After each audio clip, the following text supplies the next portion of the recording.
Hi hello வணக்கம். நான் உங்கள் ராக்கி. இப்போ நம்ம யாரை பற்றி பேச போகிறோன்னா, தமிழ்நாடே பரபரப்பாக பேசிகிட்டு இருக்க தமிழச்சி தங்கப்பாண்டியன் அவர்களை பற்றி தான். இவங்களோட உண்மையான பெயர் பார்த்திங்கன்னா சுமதி, தங்கப்பாண்டியன் சுமதி. தமிழ்நாட்டை சேர்ந்தவங்க. இவங்க கவிஞர் மற்றும் சமூக ஆர்வலரும் கூட. தமிழகத்தின் முன்னாள் வணிக வரித்துறை அமைச்சரான வி தங்கப்பாண்டியனுக்கும் அவரோட இரண்டாவது மனைவிக்கும் பிறந்தவங்க தான் தமிழச்சி தங்கப்பாண்டியன். இவங்க மல்லாங்கனர் என்ற சிற்றூரில் தான் பிறந்திருக்காங்க. தமிழ்நாடு பள்ளிக்கல்வி அமைச்சகத்தோட முதல் பள்ளிக்கல்வி அமைச்சரான தங்கம் தென்னரசு இவங்களோட தம்பி. சுமதி தன் பிறந்த மல்லாங்கனற்றில் தொடக்க கல்வியும் விருதுநகர் உயர்நிலைப் பள்ளியில் கல்வியும் பெற்றவர்.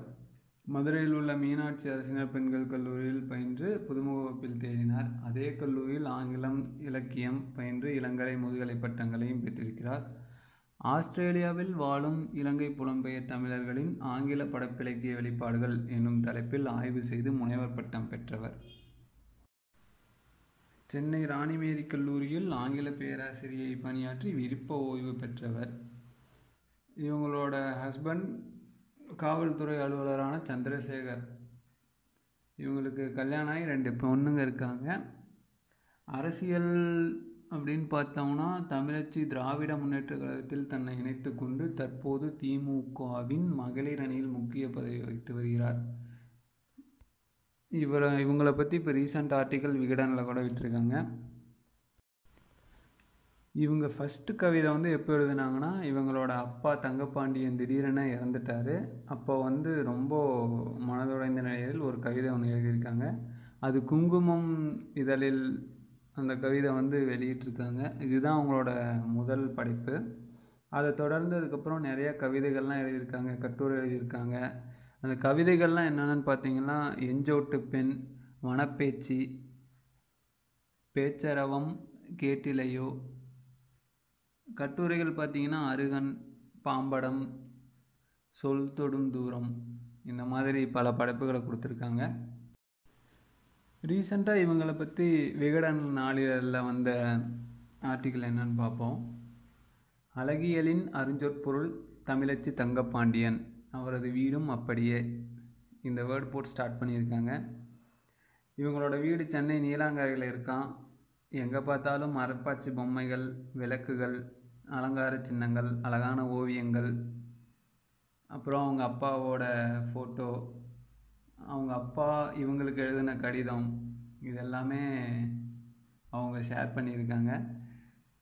தமிழச்சியோட கணவர் சந்திரசேகர் IPS தமிழ்நாடு காகித ஆலையின் முதன்மை விஜிலன்ஸ் அதிகாரி. முதலில் அவர் சொல்லியிருக்காரு, முதலில் நான் சுமதியை பார்த்ததே மதுரை மீனாட்சி காலேஜில் நடந்த பரதநாட்டிய நிகழ்ச்சியில் தான்.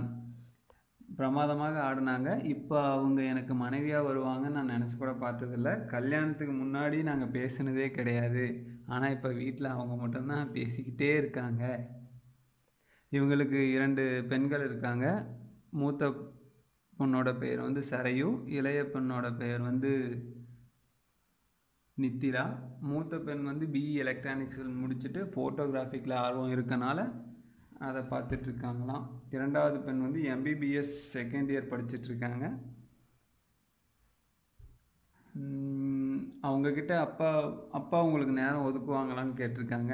அதுக்கு வீட்டில் எவ்வளோ லேட்டாக வந்தாலும் எங்களை பார்க்காம தூங்க மாட்டார், சினிமாவுக்கெல்லாம் கூட்டிகிட்டு போவார், ஆனால் சீட்டில் உட்காந்த வேகத்தில் தூங்கிடுவார். அவர் கண்ணை முழிச்சு பார்த்த ஒரே ஒரு படம் வாயை மூடி பேசவும் அப்படின்னு சொல்லிட்டே சிரிச்சிட்டாங்களாம். இதில் உடனே அவர் சொல்லியிருக்காரு, குழந்தைங்களோட விருப்பம் எதுவோ அதுதானே நமக்கு முக்கியம் அப்படின்னு சொல்லியிருக்காரு. அது இல்லாமல் என்னோட மைத்துனர் தங்கம் தென்னரசு எங்கே நல்ல சாப்பாடு கிடைக்குமோ அங்கே தான் தேடி பிடிச்சி கூட்டிகிட்டு போவாராமா. நல்ல ஃபன்னாக பேசியிருக்காங்க. இவங்க பொண்ணுங்கக்கிட்ட உங்கள் அம்மாவை அரசியல்வாதியாக பிடிக்குமா கவிஞராக பிடிக்குமான்னு கேட்டப்போ அம்மா கவிஞராக தான் பிடிக்கும், அரசியல்வாதியாக பிடிக்காதுன்னு சொல்லியிருக்காங்க. அவங்களுக்கு அரசியல் சரிபட்டு வராதுன்னு சொல்லியிருக்காங்க. இதை சொன்னது அவங்களோட இரண்டாவது பெண் நித்திலா. தமிழச்சிக்கிட்ட அரசியல், இலக்கியம் இது 2ல் எதுக்கு முன்னுரிமை கொடுப்பீங்கன்னு கேட்டிருக்காங்க. அதுக்கு அவங்க சொல்லியிருக்காங்க, அவங்கள அவங்கள அவங்க பார்த்துக்கிறதுக்கு நேரம் ஒதுக்குறது தான் ஃபஸ்ட்டாமா. அதுக்கப்புறம் குழந்தைங்க, அதுக்கப்புறம் கவிதை, நாடகம், இலக்கியம். இதில் அரசியலே வரல. அரசியல் பணிகளுக்கு உங்களை எப்படி தயார் பண்ணிப்பீங்கன்னு கேட்டிருக்காங்க. உண்மையை சொல்லணுன்னா அவங்க டிவியை மட்டும்தான் பார்ப்பாங்களாம். சரி, டிவியே பார்க்க மாட்டாங்களாம். அதுலேயும் எப்பயாவது பார்த்தா ஜெயா டிவியில் தேன்கிண்ணம் நிகழ்ச்சி தான் பார்ப்பாங்களாம். பழைய பாடல்களை தேர்வு பண்ணி போடுவாங்க, ரொம்ப பிடிக்கும்னு சொல்லியிருக்காங்க.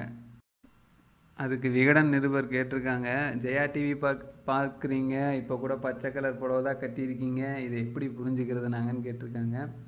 பதட்டத்தோட, அட பாவிலா இப்படிமா கொளுத்தி போடுவீங்க, அதுக்கு இதுக்கு எந்த சம்மந்தமும் இல்லை அப்படின்னு சொல்லியிருக்காங்க. எப்பவும் இளமையாகவே இருக்கீங்களே அப்படின்னு கேட்டிருக்காங்க. எப்பவும் நம்ம ஊர் சாப்பாடு தான், ராகி, கம்பு, கூழ் இந்த மாதிரி சாப்பிடுவாங்களாம்.